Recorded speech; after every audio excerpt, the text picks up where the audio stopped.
A Vampire Romance, written by Amelia Hart. Chapter 1. The Scent of Secrets. Ivy's feet ached in a way that had become familiar over 18 months at Nocturne. The restaurant's underground level hummed with controlled electricity as she moved between tables, balancing trays with the precision demanded by clientele, who paid attention to every detail.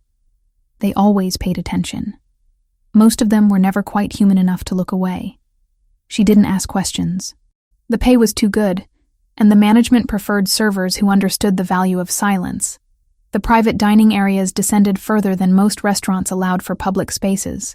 The wine served in certain corners came from vineyards that hadn't existed for half a century. The guests sometimes didn't cast reflections in the polished surfaces she cleaned at midnight. Tonight, the subsurface level held an air of tension thicker than the humidity that clung to the city streets above. 4 men occupied the sealed conference room. One of them knew. Ivy had learned not to stare, but she had also learned to notice things. His presence dominated the space like gravity. Cassian had skin that seemed to absorb light rather than reflect it. Black hair fell past his shoulders, separated by a precise middle part that framed a face carved with severity. The gray of his eyes held something ancient and unmoved. He wore clothing that whispered rather than announced itself, but everything about his bearing suggested he was accustomed to obedience. Griffin, the man who had hired Ivy, shifted position slightly when the newcomer took his seat. Even that small movement registered as deference. Ivy returned to the kitchen, refilled water glasses, cleared appetizer plates. Routine. Method. The things that kept her safe in environments that hummed with danger she didn't fully understand. She was carrying the evening's special, some cut of meat she didn't question the sourcing of, when she noticed something had changed in the air itself. It happened without warning. The scent came with no gradual introduction. No warning.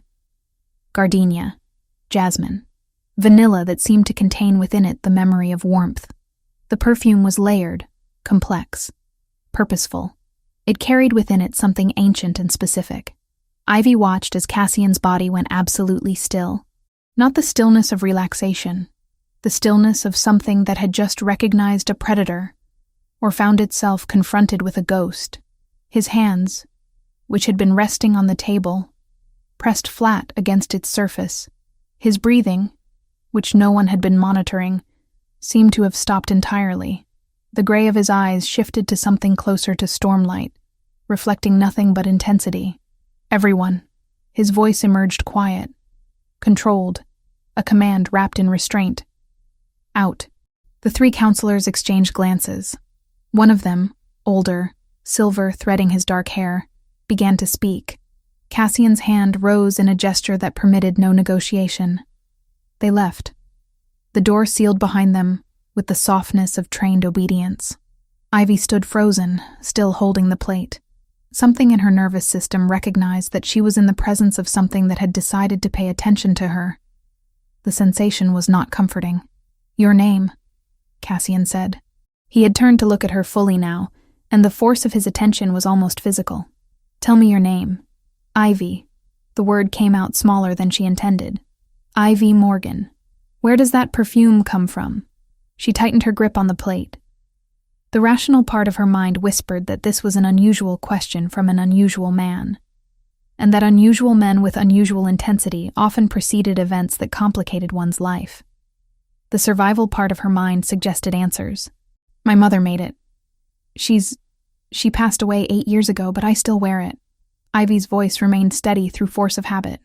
"Oil blend. Gardenia, jasmine, vanilla from Madagascar. It was her formula." Cassian stood slowly. Each movement seemed deliberate, as though he was constructing his response with the care of someone handling something that might shatter. He approached her with the kind of movement that made Ivy understand why her instincts had screamed predator. "Your mother's name." "Eleanor Hartwell." Ivy took an involuntary step backward. The plate was suddenly an irrelevant thing in her hands. "Why are you—" He raised his hand, and Ivy felt something press against her mind. It was the sensation of a door being tested, a lock being challenged. Something ancient and powerful reaching into the architecture of her thoughts and attempting to rearrange them at will. She felt the pressure. She recognized what was happening. Somewhere in the survival knowledge she carried, She understood that this was compulsion. This was a vampire attempting to reshape her will. It didn't work. The pressure met something it couldn't move. Something in her blood or her bone structure or whatever invisible architecture housed the essence of who she was simply refused to bend. The sensation retreated like something that had struck stone. Cassian's expression shifted. The ancient cold of his face cracked open to reveal something closer to fascination.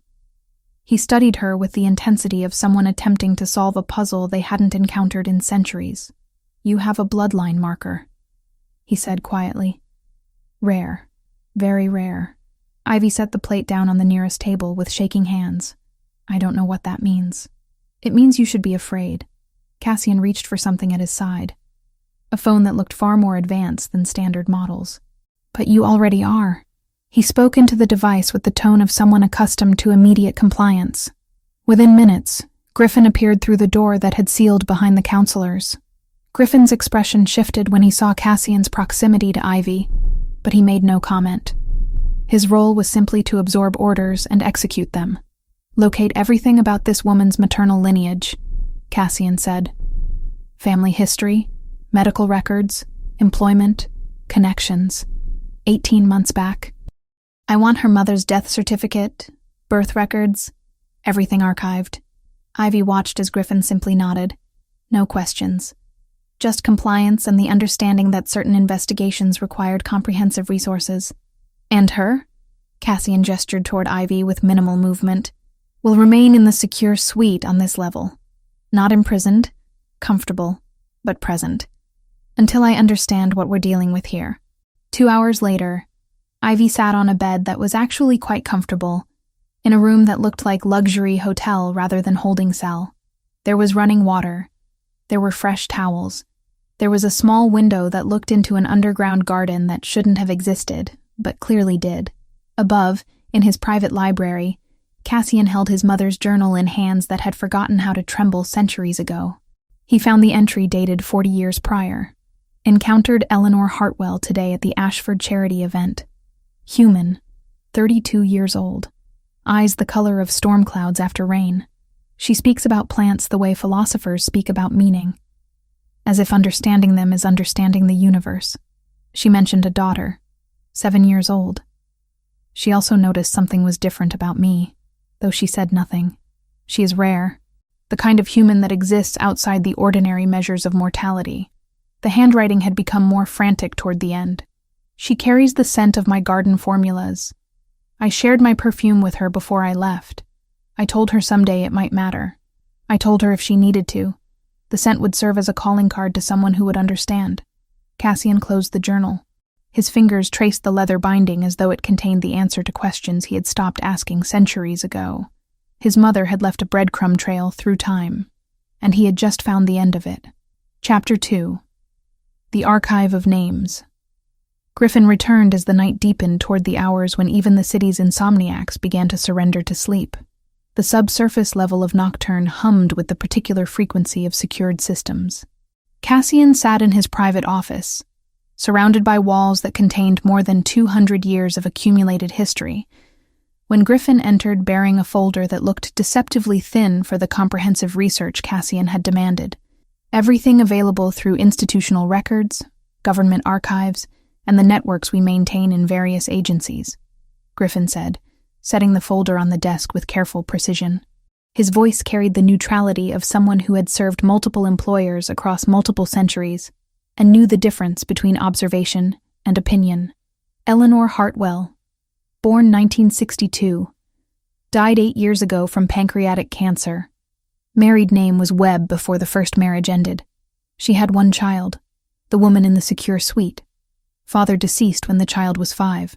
Cassian opened the folder without comment, his eyes moving across the documents with the speed of someone for whom reading had become as natural as breathing. Birth certificate, marriage license, hospital employment records dating back 30 years, death certificate, a life rendered into administrative language and dates. Her employment? Cassian asked. Hospital systems in the Northeast region, respiratory therapist. Records show she was exceptional at her work. No disciplinary actions. Left her final position 2 years before her death due to declining health. Griffin paused, flipping to another document. The daughter worked at the same hospital system after her mother's passing. General staff, not clinical. Left that position 18 months ago. Started at Nocturne shortly after. Cassian set down the employment records.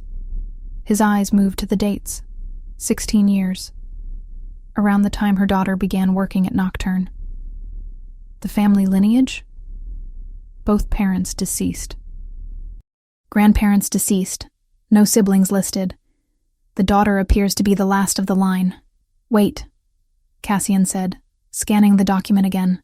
The family tree shows Eleanor Hartwell had a sister, Patricia Hartwell, married name Morris, resides in the Midwest Territories. Griffin nodded. Contact between the sisters ceased approximately 15 years ago. No documented reason. The daughter mentioned no living relatives during initial intake. Estrangement or protection? Cassian asked quietly. Unknown, but worth noting for context.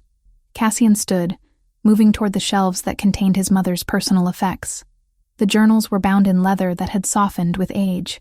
He pulled the volume dated from 40 years prior, his fingers finding the entry without hesitation. The muscle memory of hands was almost as reliable as the memory contained in blood. Eleanor Hartwell, he read aloud, then continued reading silently, his expression shifting into something that resembled recognition tinged with pain. He closed the journal and held it for a moment before looking back at Griffin. Find everything about Eleanor Hartwell's associations with vampiric individuals or communities. Any connection, any proximity. I want to know if she was aware. The woman claims she was not. Griffin said carefully. The woman claims her mother made a perfume. Cassian's voice was quiet, but the undercurrent was sharp. My mother created that formula 230 years ago. It was never shared beyond our household. Eleanor Hartwell possessed knowledge she should not have possessed. Griffin nodded slowly. I will expand the investigation. Cassian spent the remainder of the night reading, comparing timeline and family record against the journals of Eleanor Crane. The entries were sporadic but vivid. A chance meeting at a charity function. Conversation about plants. The observation that Eleanor Hartwell's daughter had inherited her mother's tendency to notice details. A decision to share the perfume formula. By dawn, though dawn meant nothing to Cassian, occurring as it did in the world above, while he remained in his sanctuary below. Griffin returned with additional information. His expression suggested he had discovered something that complicated the narrative. Eleanor Hartwell kept a considerable personal archive, Griffin explained. Letters, journals, photographs. Her daughter retained these in the family residence. I've acquired copies. He placed a secondary folder on the desk. Inside were photocopies of handwritten correspondence, spanning decades. Cassian recognized the handwriting in the first letter immediately. His mother's penmanship, evolved and refined but unmistakable. The letters were addressed but never sent. Cassian read them in chronological order, watching his mother process emotion through ink and paper. The tone shifted from curiosity to affection to something resembling desperation. References to relinquishing the darkness of immortal existence and choosing humanity completely appeared with increasing frequency toward the end. The final unsent letter was dated just before Eleanor Crane's disappearance from documented vampire society. She was planning to abandon everything, Cassian said quietly. The court, the position, the very nature of what she was. She was planning to become fully human and remain with Eleanor Hartwell. Griffin was silent, waiting. Cassian returned to the interrogation room, though interrogation was perhaps too crude a term for the space where Ivy remained. The secure suite was appointed with comfort. She had showered. She wore borrowed clothing. She sat on the edge of the bed with the posture of someone attempting to make herself smaller than she physically was. Your mother, Cassian began without preamble, made more than perfume, didn't she? Ivy's head lifted. Her green eyes held the wariness of prey that sensed proximity to a predator. She worked at the hospital most of her life. The oils were something she did in her spare time. A hobby. Cassian set the folder containing Eleanor Hartwell's letters on the mattress beside her. He watched her recognize the handwriting without ever having seen it before. Watched the realization bloom across her features. These are addressed to your mother. Cassian said. Never sent. Kept for reasons I suspect your mother understood but never explained to you. The handwriting belongs to my mother, Eleanor Crane. She lived in this world for 180 years before she chose to leave it. Ivy's hands shook as she reached for the letters. Her fingers traced the ink, the phrasing, the emotional weight contained in each sentence. When she looked up, her eyes had filled with the kind of tears that came from understanding a lifetime of silence. My mother never mentioned. Ivy's voice fractured slightly. She kept letters from a vampire for 40 years. She never told me. She never said anything. Your mother was protecting you, Cassian said. She kept the perfume as a reminder. She kept the letters as proof. She kept the secret as a shield. The door opened. Kyle entered without announcing himself, accustomed to accessing his father's spaces without permission. His dark hair, identical in color and texture to Cassian's, fell past his shoulders in a mirror of his father's style. At 14, he possessed the physical grace of his species and the emotional volatility of adolescence, a combination that made him simultaneously dangerous and vulnerable. His eyes moved from his father to Ivy, cataloging her with the assessment of someone trained to process threats. This is Ivy Morgan, Cassian said. She will remain here while we determine certain historical matters. Ivy, this is Cale. Cale offered no greeting. His gaze remained on Ivy with the kind of intensity that suggested he was attempting to determine her threat level through observation alone. When he spoke, his voice carried the formal distance of someone trained in protocol. You're the reason there was an unscheduled evacuation, Cale stated. Not a question. I didn't mean... Ivy began. She is not the cause, Cassian interrupted. She is the catalyst. Griffin entered moments after Cale, bearing additional materials. His expression carried a gravity that suggested the information he had acquired superseded whatever had previously seemed important. The Hunter Coalition maintained active surveillance on Eleanor Hartwell for 35 years, Griffin said, speaking in the manner of someone delivering news that required careful context. 35 years ago, they approached her. They offered protection and resources in exchange for information regarding her association with a vampire individual. Cassian turned very slowly toward Griffin. Eleanor Hartwell was aware of the Coalition's interest in your mother? Cassian asked Ivy, though the question seemed directed inward. I don't know. Ivy's voice had become very small. My mother never mentioned hunters. She never mentioned any of this. Your mother destroyed the Coalition's initial contact letter, Griffin continued, but she was monitored subsequently. When the monitoring ceased, it was because Eleanor Hartwell seemed to have made a decision to isolate herself completely from any connection to the vampire world. The implications settled into the room, like sediment in water.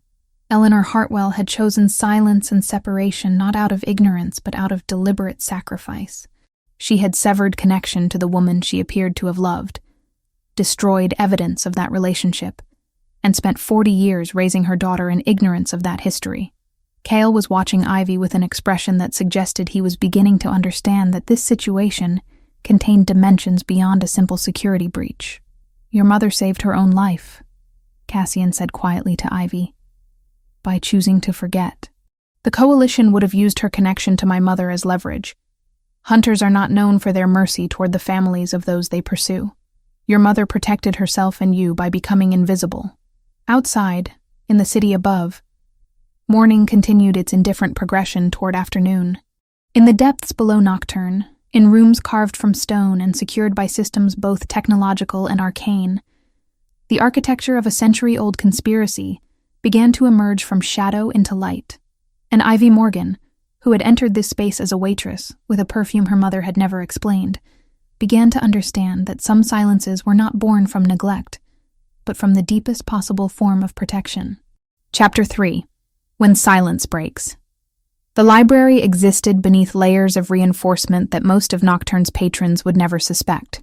Cassian led Ivy through corridors that descended further than the restaurant's claimed architecture should have allowed, past walls lined with materials that glowed faintly under ultraviolet wavelengths, designed to discourage unwarranted exploration. Griffin remained a half step behind them, a presence both protective and cautionary. When the doors opened, Ivy understood why Cassian had brought her here rather than keeping her confined to the suite. The library was vast. Shelves climbed toward ceilings that disappeared into shadow. Books bound in materials ranging from leather to silk, to substances she couldn't identify lined the walls. The air tasted of paper and preservation, and the particular weight that accumulated spaces carried after centuries of existence. "My mother's journals," Cassian said, gesturing toward a specific section. 230 years of observation, philosophy, science. Recipes for compounds most chemists would dismiss as impossible, and personal reflection on an existence that became increasingly impossible to sustain within our world's prescribed parameters. Ivy moved toward the journals with the reverence someone might show approaching a shrine. Her fingers traced the spines, reading dates carved in elegant script. The volumes began with one labeled 1794 and proceeded in chronological order toward one dated approximately 200 years prior. Cassian opened the most recent volume without ceremony. Inside, handwriting that resembled Eleanor Hartwell's letter-writing style, but contained different inflections described a woman named Eleanor in terms that transcended simple affection. The passages spoke of a human who understood the particular loneliness of choosing connection over conformity. They mentioned a daughter. They contained something approaching desperation in their final entries. 80 years she spent pretending to be something she was never designed to be. Cassian explained quietly. A vampire fully integrated into vampire society, but she maintained a separate identity. She created perfumes. She studied human botanical science. She refused to accept that immortality required surrendering humanity. Ivy read the entries with a sensation of displacement expanding through her chest. Her mother had known this woman. Her mother had loved someone so deeply that she had carried the secret of that love for 4 decades without explanation. Eleanor Hartwell had lived an entire hidden life, running parallel to the one Ivy had witnessed. The faction that opposed her rise to prominence was led by Evangeline. Cassian continued. A vampire of 6 centuries who believed that emotional attachments to the human world represented weakness. That vampires who maintained such connections threatened the carefully maintained separation between our species. Ivy looked up from the journal. "What happened to your mother?" The silence that followed was the kind that contained weight. Cassian moved toward another shelf, this one secured behind glass that required his palm against a sensor to unlock. From within, he extracted a folder marked with official-looking seals. He opened it to reveal documentation bearing vampire court insignia. "Silentiamento," he read aloud, speaking a word in a language Ivy didn't recognize, but whose meaning translated through context. A formal procedure. A death sentence issued through bureaucratic mechanism. My mother was adjudicated as a threat to species security. The vote was 9 in favor, 3 opposed. Evangeline was among the majority. The words landed in the space between them like stones into still water. Ivy felt rather than heard Cale enter. His presence announced itself through the particular charge that accompanied adolescent rage, attempting to find expression through physical restraint. "You knew." Cale's voice emerged low and controlled, which made the undercurrent of fury beneath it more apparent. "You knew this happened, and never told me. Your own mother was executed by the court you lead, and I had to learn about it from a human stranger." Cassian turned slowly. The movement was calculated, precise. The turning of a monarch rather than a father. What I know about my mother's death is classified information that I have only recently begun to verify. There is no benefit to... To what? Cale's control fractured, revealing the boy beneath the vampire. To telling your son that his grandmother was murdered, that the system you claim to lead sanctioned her death, that you sit in council with her killers every night? Enough. The single word carried force. Cassian did not raise his voice. He didn't need to. When a vampire who had ruled for centuries chose to deploy authority, the atmosphere itself seemed to acknowledge the command. Cale's jaw clenched, but he fell silent, though the silence contained nothing of peace. He turned away, moving to the far side of the library with the rigid posture of someone physically restraining themselves from action they knew was inadvisable. Ivy watched this interaction with the particular attention someone brings to understanding family dynamics that were not their own. She saw the distance between them. She saw the way Cassian's hands, after the word enough, showed the slightest tremor of something that might have been regret, or might have been rage too immense for even immortal composure to contain. Your mother understood what Eleanor Crane was choosing, Ivy said quietly. The observation emerged from someplace within her that processed emotional patterns the way others processed data. That's why she kept the letters. Your mother was the proof that Eleanor's choice meant something, that it wasn't weakness, it was love. The tremor in Cassian's hands stilled. He looked at Ivy with an expression that seemed to involve reassessment. What do you mean? Eleanor Crane was choosing to be human, Ivy continued, moving through the logic as she articulated it. She was choosing to abandon what she was, because being with my mother meant more than surviving as a vampire, and my mother spent the rest of her life protecting that choice by erasing the evidence of it. They both understood the cost of loving across that divide. The question Ivy didn't ask hung between them with absolute clarity. Did you understand what your mother left behind? Did you comprehend what she sacrificed? Can you fathom why she made that choice? Cassian moved toward the window that looked into the underground garden, though window was perhaps too simple a term for the architectural feature. Through it, bioluminescent plants glowed with light that never came from the sun above.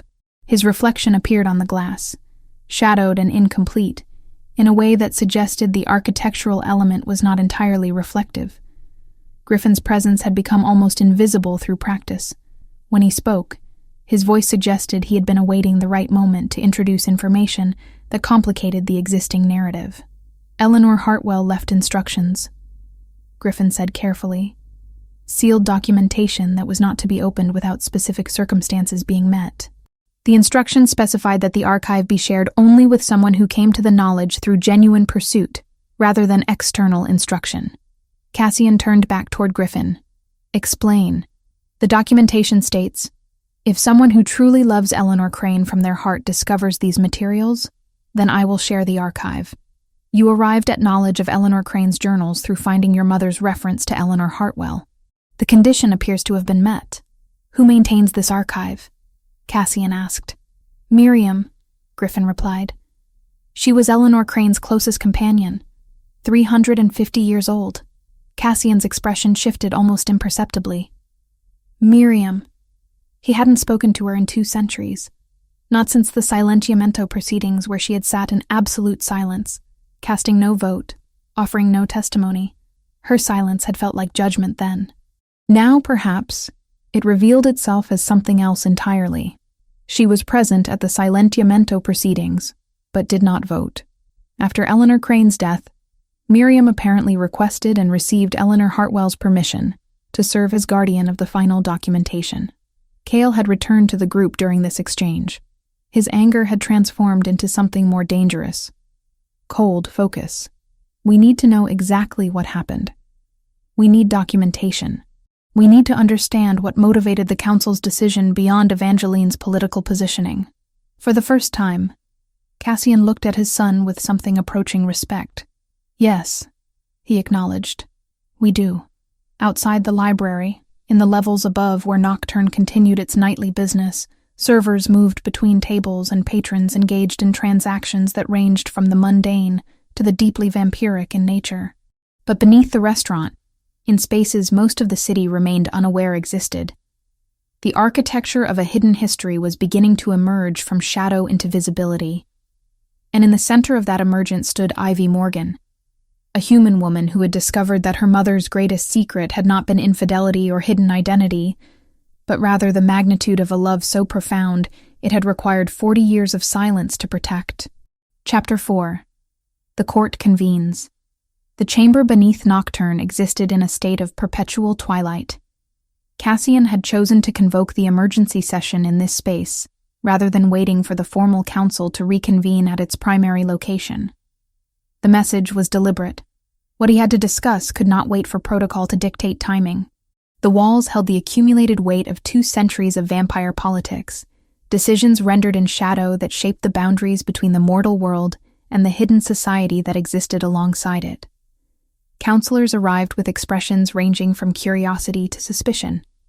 9 members total, representing different bloodlines and factions that maintained uneasy alliance beneath Cassian's authority. The oldest among them, a vampire named Darius, whose silver hair contained threads of black in perfect inverse to Cassian's coloring, took his position without comment. The others settled into their designated spaces with the ritualistic precision of beings who understood that protocol itself was a form of power. Evangeline appeared via secured video interface. Her image materialized on screens positioned around the chamber's periphery. Her presence translated into pixels and transmission, rather than flesh. She was stationed in European territories, maintaining influence across multiple continents through networks that required constant attention. Her smile, visible through the video feed, contained no warmth. "Cassian," she greeted, her voice carrying across the distance with clarity that suggested the technology was far more sophisticated than most of the modern world would have recognized. "An emergency convocation. How intriguing. I assume this concerns the territorial disputes we've been monitoring, or has something more pressing demanded your attention?" "Eleanor Crane," Cassian said without preamble. "The Silenciamento proceedings from 200 years prior. I am requesting formal case review." The silence that followed was absolute. Evangeline's smile remained fixed, but her eyes shifted in a way that suggested recalibration. The other counselors exchanged glances that carried decades of shared history. "That matter was resolved 2 centuries ago," Evangeline said carefully. "The court rendered judgment. Eleanor Crane represented a security threat. The vote was recorded and finalized. There is no mechanism for retroactive review. There is if the original proceeding was based on false or incomplete information," Cassian replied. He gestured, and Griffin emerged from the shadows carrying documentation. The papers were distributed with silent efficiency: copies of correspondence, judicial records, testimonies translated into accessible language. Darius reviewed the materials with visible concentration. His expression shifted as he read. When he looked up, his eyes held something approximating sympathy. "These documents suggest that Eleanor Crane was adjudicated based on political concerns rather than substantive security threats. The charges were vague. The evidence was circumstantial at best. I was present at those proceedings." Evangeline's voice emerged sharper through the audio feed. "Eleanor Crane maintained improper connections to human society. She refused integration protocols. She represented a vector through which human authorities could potentially access vampire infrastructure. The risk was assessed as significant. The risk was fabricated." A new voice interjected. Kyle had stood, an action that broke protocol. Counselors did not rise unless called upon to speak. Cassian watched his son with an expression that contained no approval or disapproval, simply observation. "The heir speaks without permission," Evangeline noted. Her tone suggested this was beneath her notice but required acknowledgement nonetheless. "The heir votes," Kale corrected. He looked directly at his father, not at the video screen where Evangeline's image waited. "I vote for case review. The documentation supports re-examination. If we render judgment based on political positioning rather than substantive threat, then the judgment itself is invalidated." Several of the younger counselors straightened slightly. Darius, the eldest present, inclined his head in what appeared to be respect. The older members of the council exchanged glances that suggested they were processing the fact that Cassian's son had just publicly diverged from his father's authority structure. Or had he? The distinction between Kale's independence and Cassian's permission remained deliberately ambiguous. "The vote on case review," Cassian announced. It was not a question. It was a directive disguised as procedure. "All in favor of reopening the Eleanor Crane Silenciamento proceedings for comprehensive examination." Votes proceeded through the chamber. By the time the count concluded, the decision for review had been secured. Barely. Evangeline had abstained rather than voting opposition, a tactical choice that suggested she was reconsidering her approach. "Very well," Evangeline said through the video feed. "Case review is approved. However, I expect comprehensive investigation rather than political theater. If the original judgment was sound, I trust you will acknowledge that." "If it was sound, I will," Cassian agreed. The session concluded with procedural efficiency. Counselors departed in reverse order of their arrival.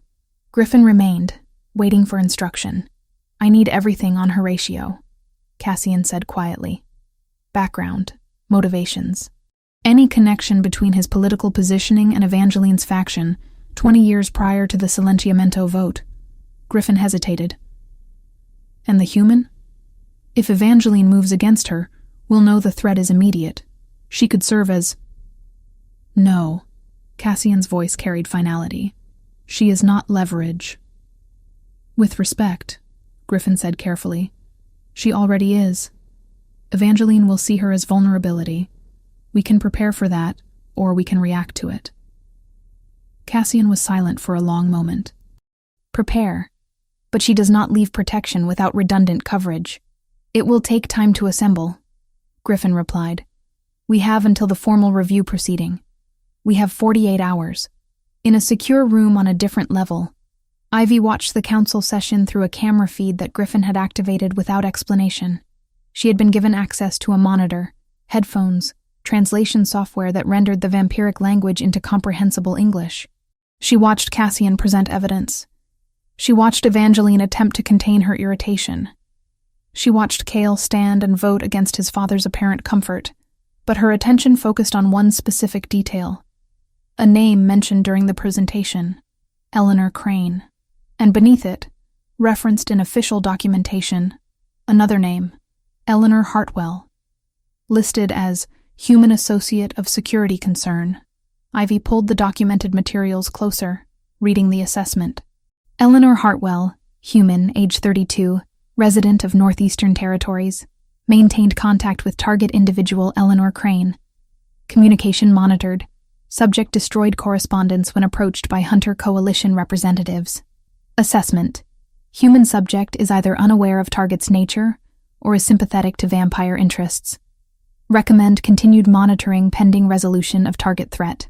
Her mother had been surveilled. Catalogued. Assessed as a potential liability.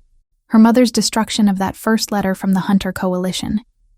It hadn't been ignorance or impulse. It had been choice. Calculated, dangerous choice to protect someone she loved. Ivy set down the documents with hands that had begun to shake. Somewhere in the layers of vampire bureaucracy, her mother's name appeared in files alongside terms like security concern and human sympathizer. Somewhere in the administrative machinery of an immortal society, Eleanor Hartwell had been reduced to a classification. When Cassian came to collect her after the session, he found her staring at the documents without reading them. Your mother knew she was being watched, Ivy said without looking up. She destroyed the letter from the Hunters, not because she was ignorant, but because she understood exactly what it meant. Cassian did not offer platitudes or gentle reframing. Yes. She saved her own life by erasing herself from that world, Ivy continued. And she saved my life by never telling me any of it existed. The weight of that understanding settled between them like stone. Eleanor Hartwell had not simply mourned in silence. She had made active choice to become invisible. She had transformed her own existence into something so ordinary, so unremarkable, that the machinery designed to track threats would eventually dismiss her as irrelevant. Your mother was more strategic than most vampires I have encountered, Cassian said finally. She understood that survival sometimes requires becoming someone the world no longer considers worth observing. Chapter 5. The Breaking Point. The cafe on 5th and Morrison occupied street level, exposed to the city's indifferent circulation of bodies and movement. Ivy had been told, through Griffin via Cassian via unspecified channels, that she required fresh air. The rationale carried the hollow quality of something constructed to provide plausible explanation for what was actually operational strategy. Griffin had reduced her escort to a single operative, a younger vampire named Soren, who maintained position at a distance sufficient to suggest protection, while appearing coincidental. The cafe was public. The hour was late enough that crowds had thinned, but not so late that solitude became suspicious. Everything about the scenario had been orchestrated with the precision of someone who understood how to construct situations that appeared accidental while remaining entirely intentional. Ivy ordered tea she had no intention of drinking. She sat at an outdoor table where sightlines permitted observation of street approaches. 3 years of living with hypervigilance had taught her these patterns. How to position herself in spaces, how to monitor exits, how to register threats before they solidified into immediate danger. The men arrived at 11:47 p.m. Though they did not arrive as men, they arrived as purpose. 3 of them, moving with coordination that transcended ordinary human training. Their jacket weight suggested concealed armament. Their positioning created a perimeter that eliminated escape routes through systematic precision. "Ivy Morgan," one of them said. Not a question. A confirmation of identity prior to what came next.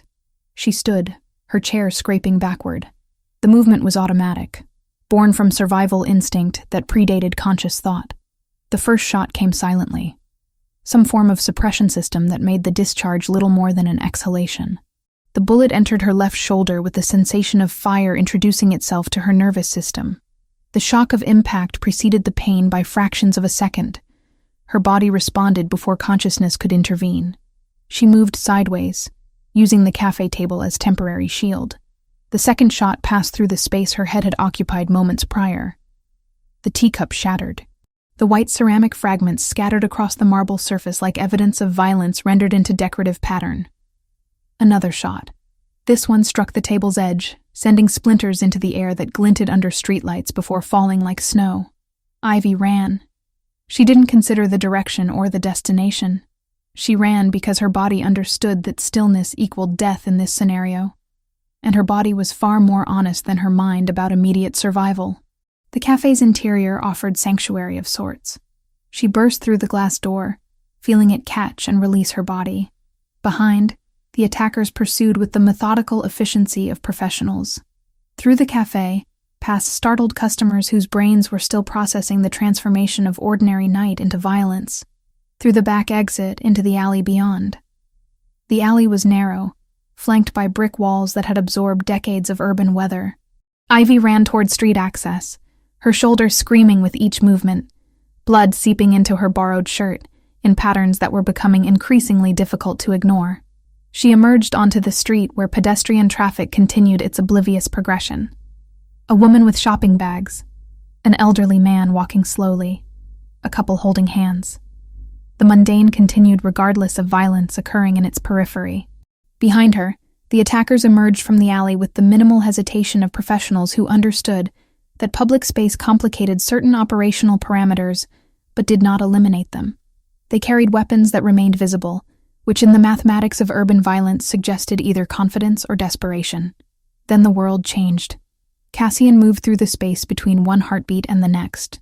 Later, Ivy would wonder if he had simply been present all along, waiting in the architectural gaps where ordinary perception failed to penetrate.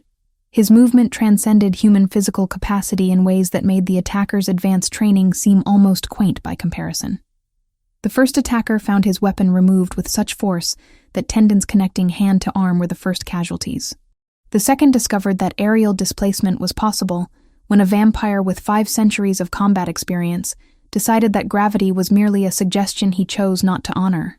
The third attempted tactical retreat, a choice that earned him the distinction of being the only one still conscious when the violence concluded. Cassian stood among the aftermath with the particular stillness of something that had not yet determined whether the situation truly qualified as resolved. His eyes were storm dark, reflecting nothing of humanity in their depths. When he looked at Ivy, she recognized the presence of something far older than the body contained, something ancient and furious and struggling to remain leashed. "The blood," he said quietly. "You're injured. Your shoulder." Griffin appeared beside Ivy with apparent suddenness. "The bullet passed through. No arterial damage, though the bleeding suggests tissue trauma." "You knew this would happen," Ivy said. Her voice carried a clarity that suggested shock had granted temporary access to absolute honesty. "You let me escape. You let them follow me. You used me as bait." Griffin did not attempt denial. It was necessary strategy. Evangeline needed to commit resources to activate the threat she represented. Now we have attackers. Now we have interrogation subjects. Now we have evidence. "You used me as bait without my consent," Ivy repeated, and this time the clarity in her voice had been replaced by something colder and sharper. Griffin didn't flinch. 2 shadow teams were on perimeter, and Soren had a hard exfil route staged 3 minutes out. "We let them expose their contractor and kept you inside overlapping coverage." "Bait. Yes, but never unprotected." The precision in his tone didn't soften the truth, only set boundaries around it. Kale's arrival coincided with the moment Cassian grasped the first attacker's collar, elevating him to a position where his feet no longer contacted ground. The interrogation proceeded with minimal ceremony. The attacker, confronted with a vampire old enough to predate most recorded history, and sufficiently angry to suggest limited patience, provided information with the urgency of someone processing mortality as an immediate concern. They had been contracted. The contractor's representative described herself as working for interests aligned with Evangeline. The objective was capture, not death. The human female, they used the phrase with the particular contempt of operatives processing targets, possessed bloodline characteristics that qualified as valuable commodities in certain markets. When Cassian heard the phrase, valuable commodities in certain markets, something shifted in his posture. The attacker, experiencing whatever response that triggered, volunteered additional information with accelerated urgency. Evangeline maintained direct contact with the Hunter Coalition. Not standard treaty communication, not official channels. Discreet collaboration that suggested coordination extending beyond simple opportunism. That violates the Accords of 1847, Kyle said quietly. His voice carried the particular tone of someone who had spent his adolescence studying vampire law, specifically because his father was Vampire King, and understanding governance was prerequisite to inheriting it. It does, Cassian confirmed. This constitutes declaration of war through proxy. Evangeline is using hunters as extension of her factional interests.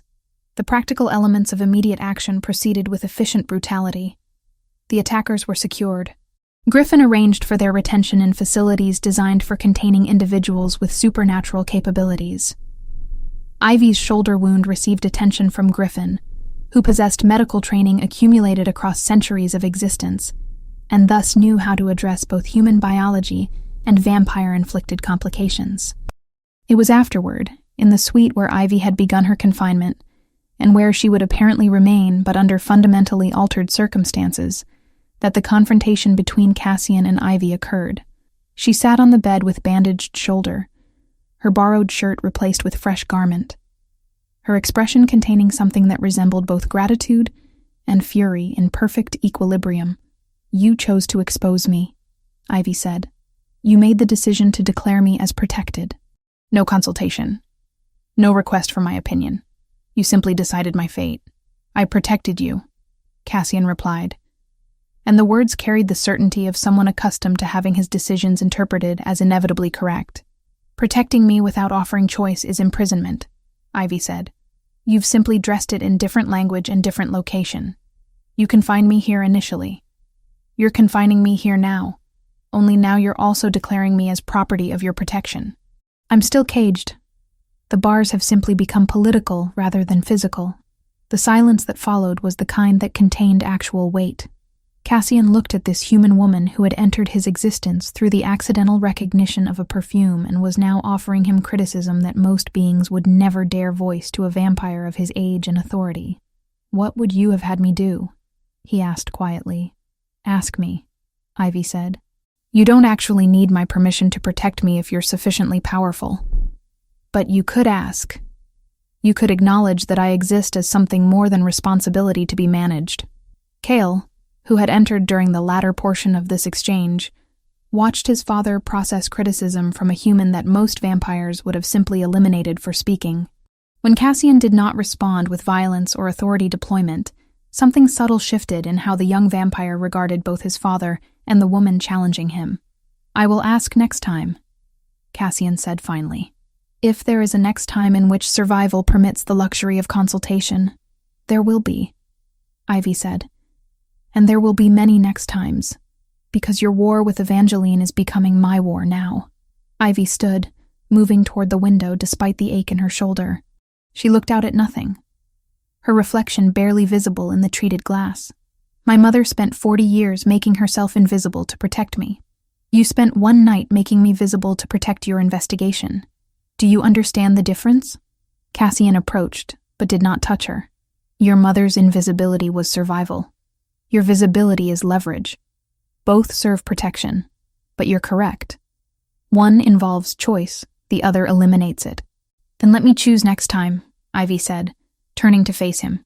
"Not after, Not when it's already done, before. Agreed, Cassian said. And for the first time since they'd met, the word felt like negotiation rather than concession. Chapter 6. The Testament of Love. The subterranean chamber that Cassian designated for the viewing carried the weight of deliberate choice. Not the library where historical documents resided, but a smaller space designed for intimate deliberation. Walls of treated stone absorbed sound, creating an environment where conversations existed entirely within their own acoustic bubble.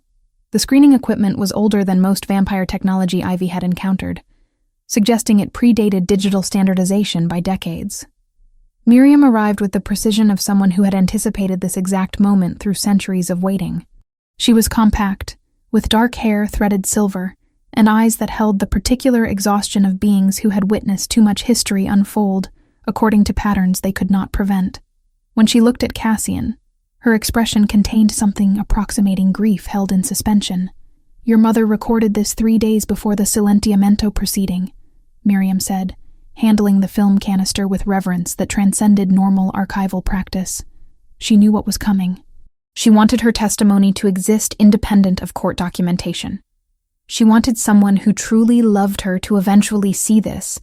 Miriam's eyes shifted to Ivy. "Your mother and I met only twice. The first time was 41 years ago, when Eleanor Crane introduced us at a private gathering she believed was secure. The second was a few years ago, 3 days before your mother's death. She contacted me through channels Eleanor Crane had established decades prior, emergent protocols for precisely this contingency. She brought the documentation herself, already sealed.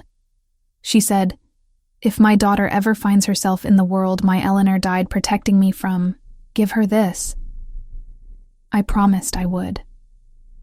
Kyle stood to one side, his adolescent frame positioned with the formal distance of someone who understood that some moments required witness, but not participation.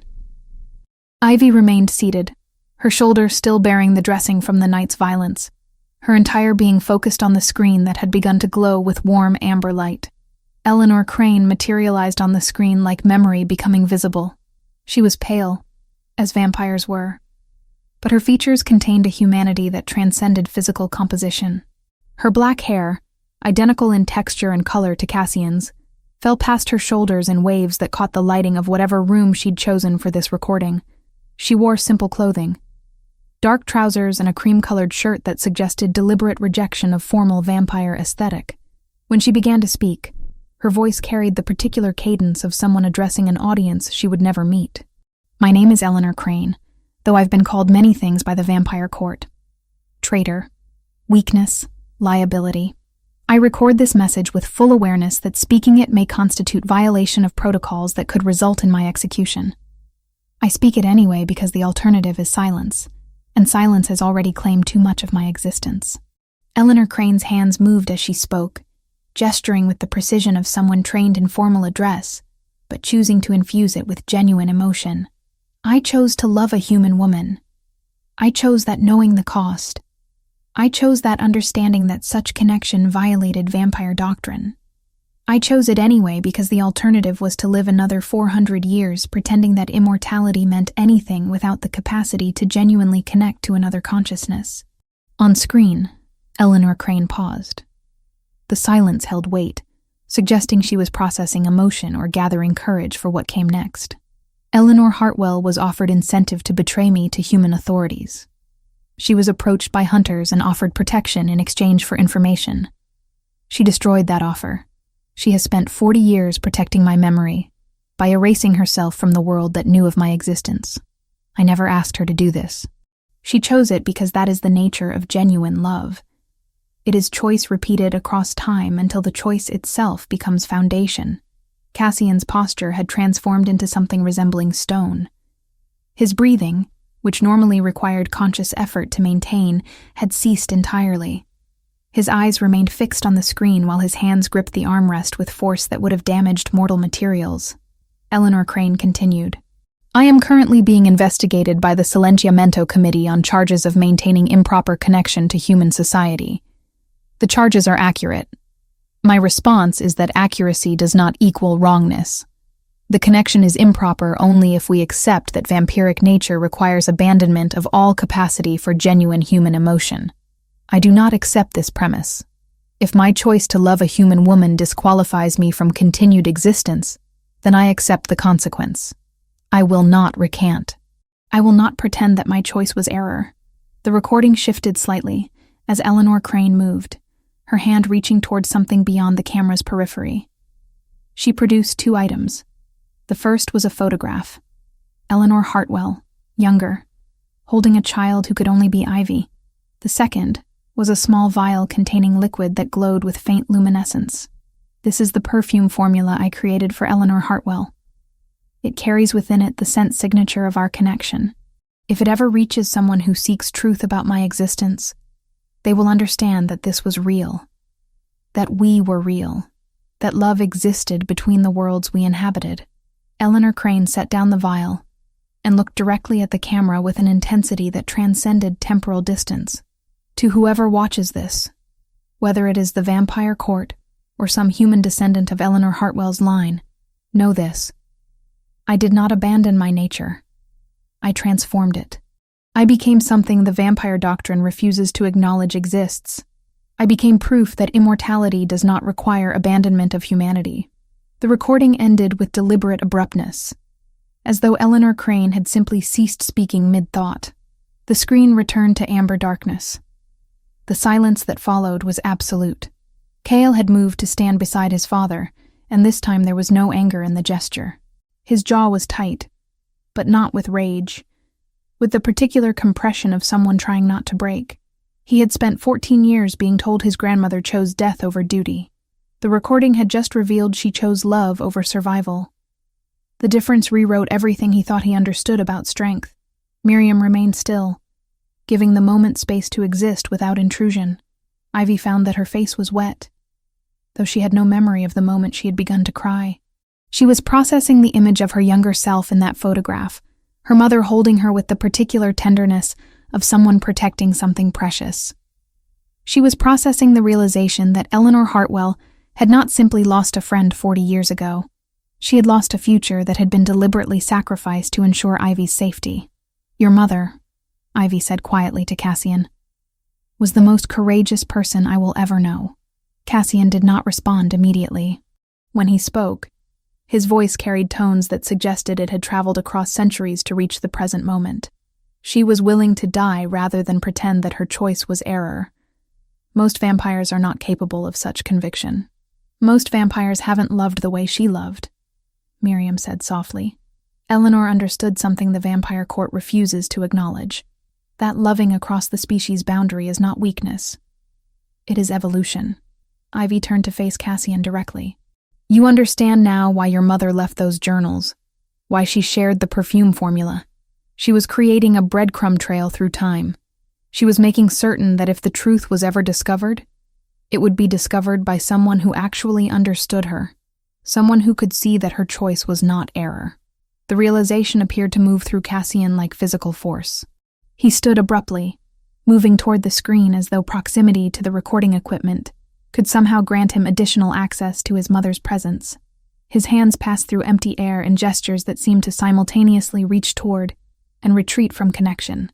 Cale, observing this vulnerability in his father, appeared to experience recalibration of fundamental understanding.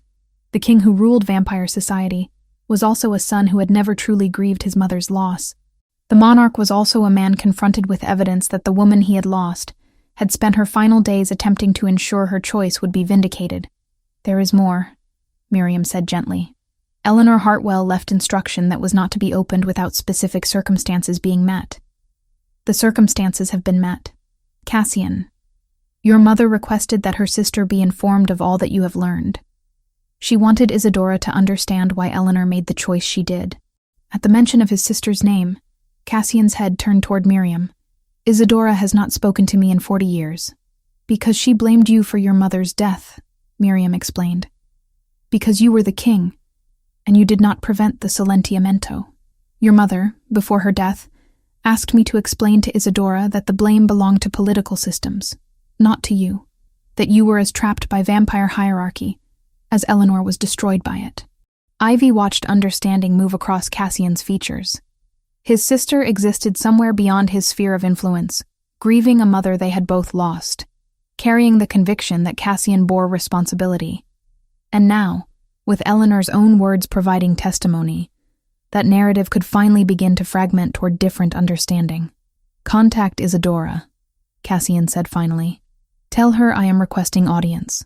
Tell her that I have finally understood what our mother chose, and why she made that choice with full knowledge of cost." As Miriam departed to arrange the contact, Ivy found herself alone with Cassian and Cale in the chamber, where Eleanor Crane's testimony hung in the air, like something that refused to dissipate. The recording had changed something fundamental about the space, about the three of them occupying it. Cassian turned to Ivy. "Your mother never told you any of this." "No," Ivy said.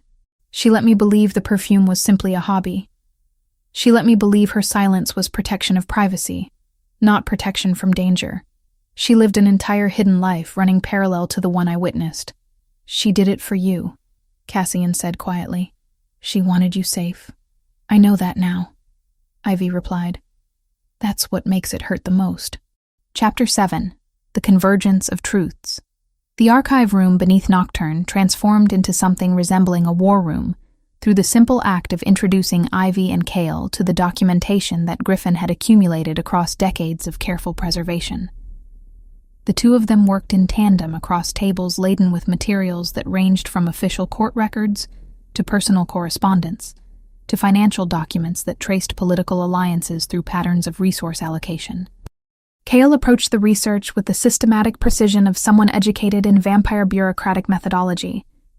Ivy approached it with the investigative instinct of someone whose mother had taught her, through decades of careful silence, that truth often existed in the spaces between official narratives. By the third night of research, patterns emerged. Horatio had positioned himself strategically during the period preceding Eleanor Crane's silenciamento proceedings. He had shifted his voting bloc in multiple unrelated matters, accumulating political capital that seemed disproportionate to the issues being decided. He had cultivated relationships with counselors who harbored ambitions regarding territorial expansion. Most significantly, he had maintained financial relationships with entities that later revealed themselves to be connected to Evangeline's faction. He was building leverage, Ivy said, pointing to a series of fund transfers that Griffin had acquired through methods she preferred not to contemplate. He wasn't acting independently. He was accumulating resources and obligations that positioned him to support whatever Evangeline required. Evangeline wanted Eleanor Crane silenced, Cale added, reviewing Eleanor Crane's testamentary recording through documentation that outlined her intended exposure of political corruption. She was the threat to Evangeline's faction, not Eleanor Crane. But publicly opposing her would have cost too much political capital, so she orchestrated Eleanor Crane's elimination as a proxy, Ivy concluded. Used Horatio to build the case. Made it appear as though the silenciamento was justified through legitimate court process, when in reality it was assassination masked as legal proceeding. The door to the archive opened without advance warning. The woman who entered carried herself with the particular grace that seemed endemic to vampire physiology, but her eyes held a quality of exhaustion that suggested even immortal existence could accumulate weight. Her hair matched Cassian's in color and texture, falling past her shoulders in waves that suggested she maintained her appearance with the same careful precision her brother demonstrated. She wore academic attire, blazer over dark trousers, leather satchel bearing the emblem of a university library system. "Isadora," Cassian said, his voice carrying layers of emotion that Ivy recognized as the particular complexity of sibling relationships interrupted by decades of silence. "You came."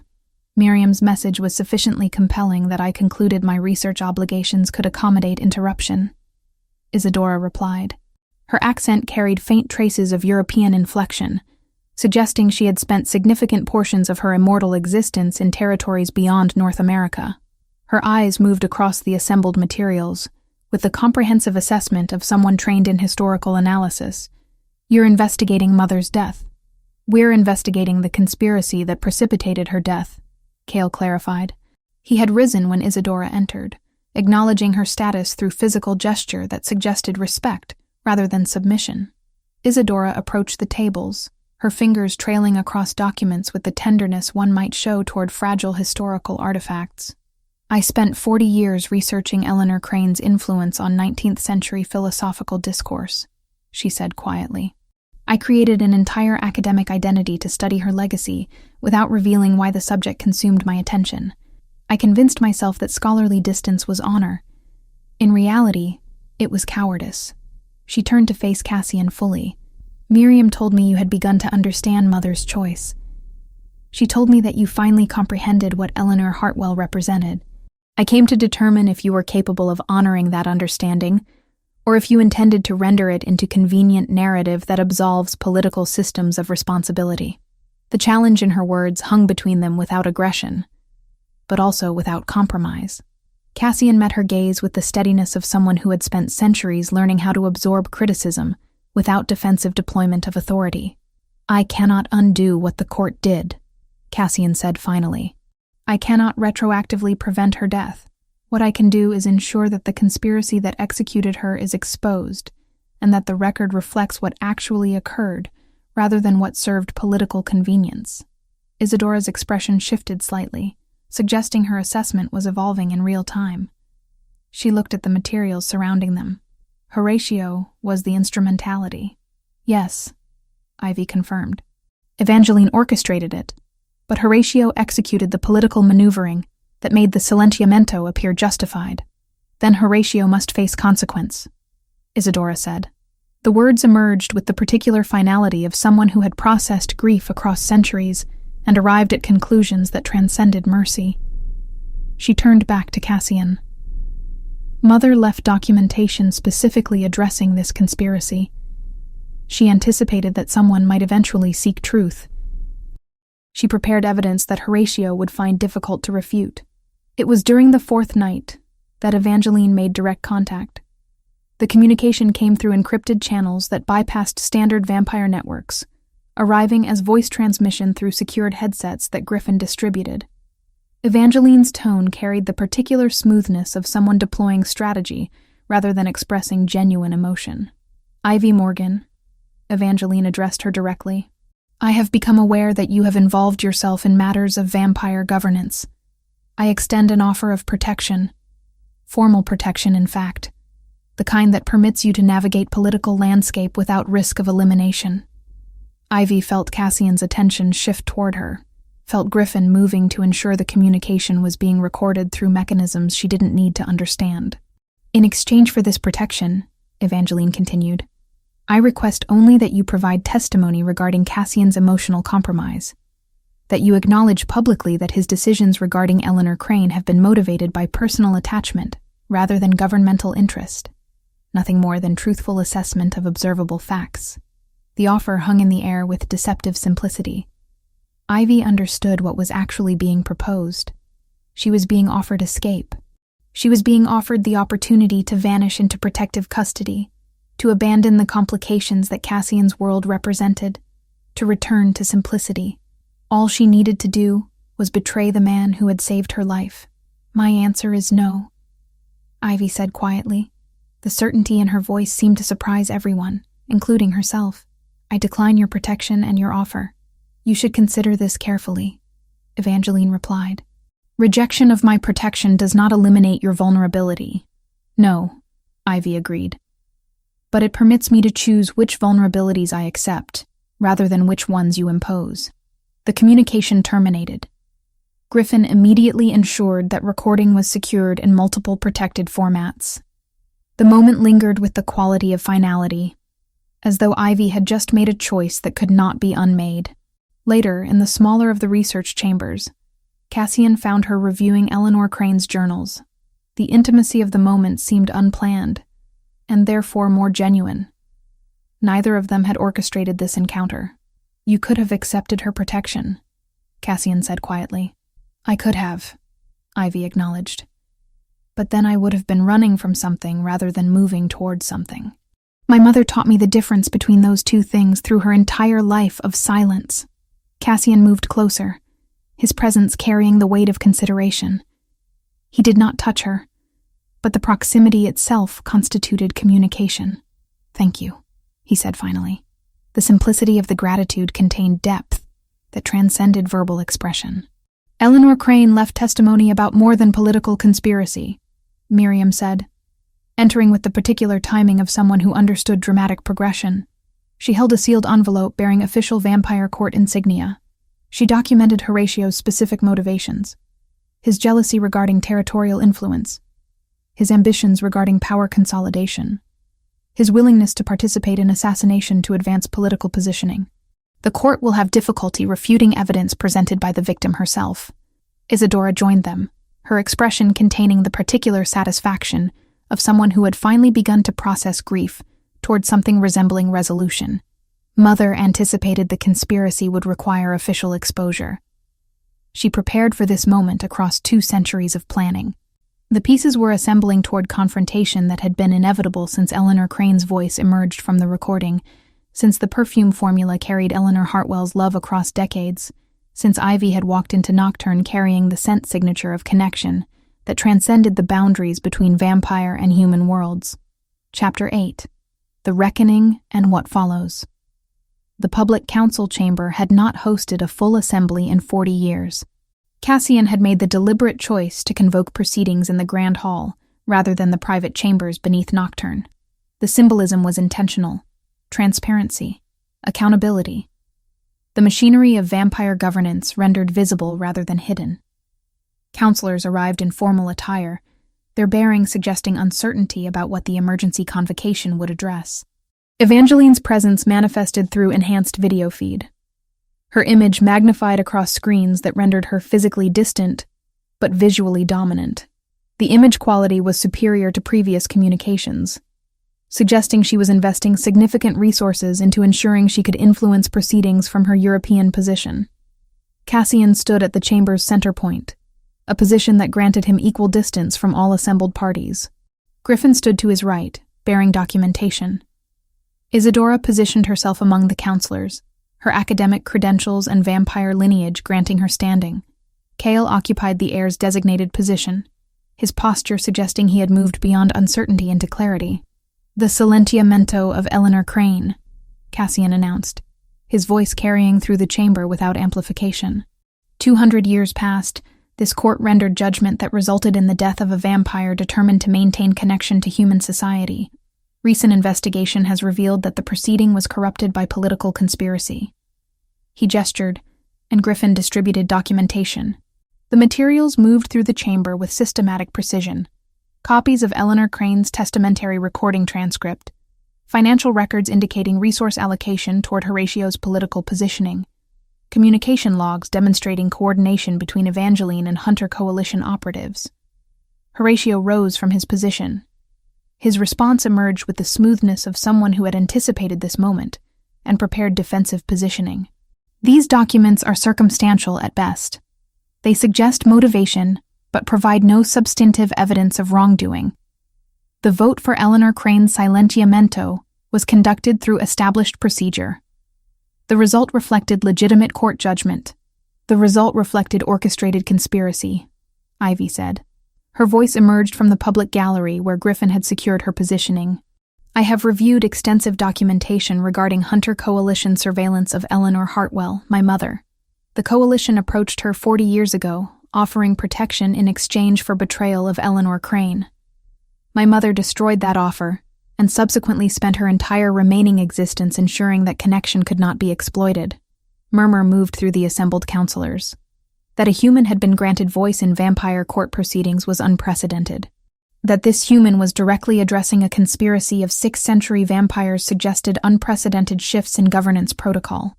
"Eleanor Hartwell maintained silence through love," Ivy continued. "She protected the woman she cared for by erasing herself from any connection that could be weaponized. She understood that survival sometimes requires becoming invisible. She understood that Eleanor Crane's choice to maintain humanity was not weakness. It was evolution." Cale stood. "I vote for formal investigation into Horatio's role in the original conspiracy. I vote for examination of Evangeline's coordination with external organizations that violate the Accords of 1847. The evidence supports both proceedings." The vote proceeded through formal mechanism. By margin that suggested both support and political calculation, Investigation was approved. Horatio's face transformed as he recognized that his position had become fundamentally compromised. He could deny the charges, but denial would occur under circumstances where documentation had already been distributed and assessed. "I demand trial by duel," Horatio announced. The ancient custom granted defendants the right to challenge accusers through combat. "I will submit to magical examination if adjudication requires it, but my honor demands response through traditional method." Cassian accepted the challenge without vocal confirmation. His movement toward the designated dueling space carried the weight of finality. Horatio followed, his demeanor suggesting he understood that political maneuvering would not resolve what combat would determine. The duel lasted approximately 4 minutes. Cassian did not appear to exert significant effort. Horatio discovered that vampire training accumulated across 3 centuries could be overcome by vampire experience accumulated across 450 years. The combat concluded with Horatio rendered unconscious, his body positioned in defeat that was absolute, but not fatal. Horatio remains bound for investigation into his role in the Silentiamento conspiracy, Cassian announced. "The court will determine subsequent consequences. This proceeding is adjourned." Evangeline's image on the video feed had remained fixed throughout the duel. When Cassian looked directly at her through the camera, her expression contained minimal reaction. She smiled, but the smile carried the quality of someone recognizing tactical loss while maintaining strategic reserves. "Well executed," Evangeline said through the audio feed. "Though I suspect you will find that formal charges against me regarding Hunter Coalition coordination would prove difficult to substantiate. My contact with external organizations represents standard diplomatic function." "Nevertheless," Cassian replied, "the Accords Commission will be reviewing whether your contact patterns constitute violation of established treaty parameters." "Of course," Evangeline acknowledged. "I welcome comprehensive investigation." Her image began to fade from the screens as she terminated the connection. The message was subtle but clear. She was withdrawing from immediate conflict while preserving her position for future engagement.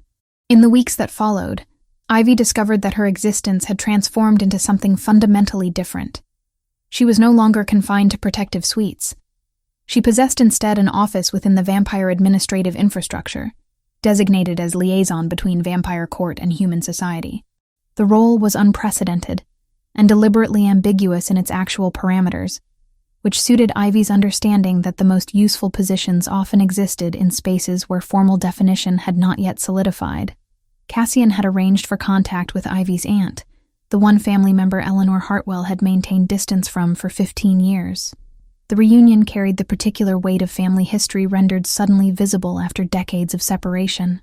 Ivy's aunt wept upon learning that her sister had spent 40 years protecting a vampire. That Eleanor Hartwell had carried love so profound, it required absolute silence to sustain. Cale and Ivy began collaborative project documenting Eleanor Crane's historical influence.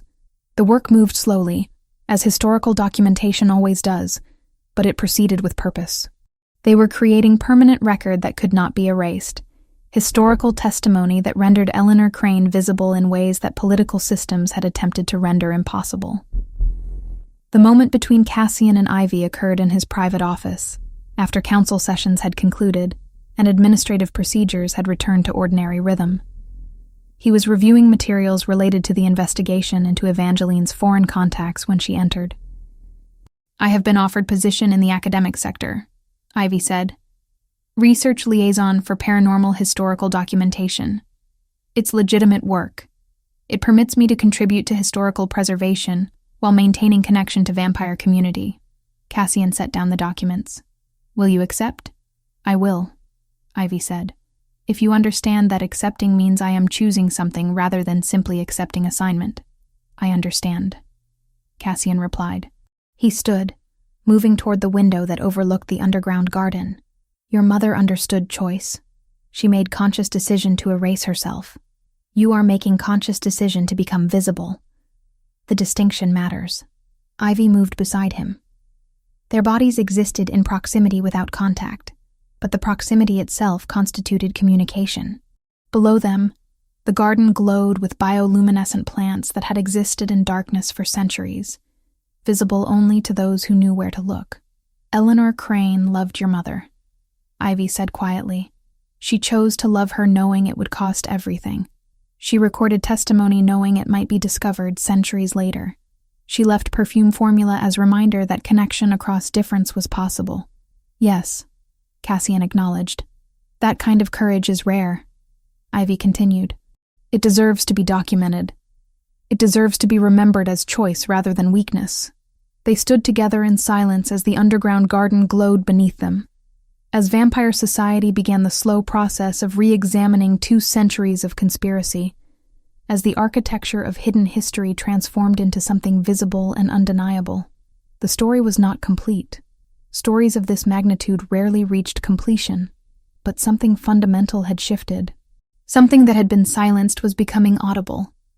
Outside, in the city above where humans moved through their lives, unaware of the intricate political machinery existing beneath their streets, ordinary night continued its progression toward dawn. But in the spaces between worlds, in the carefully maintained boundary between visible and hidden, the machinery of vampire governance acknowledged that sometimes the most powerful acts were acts of choice, and sometimes the most profound truths were those that required decades of silence to protect.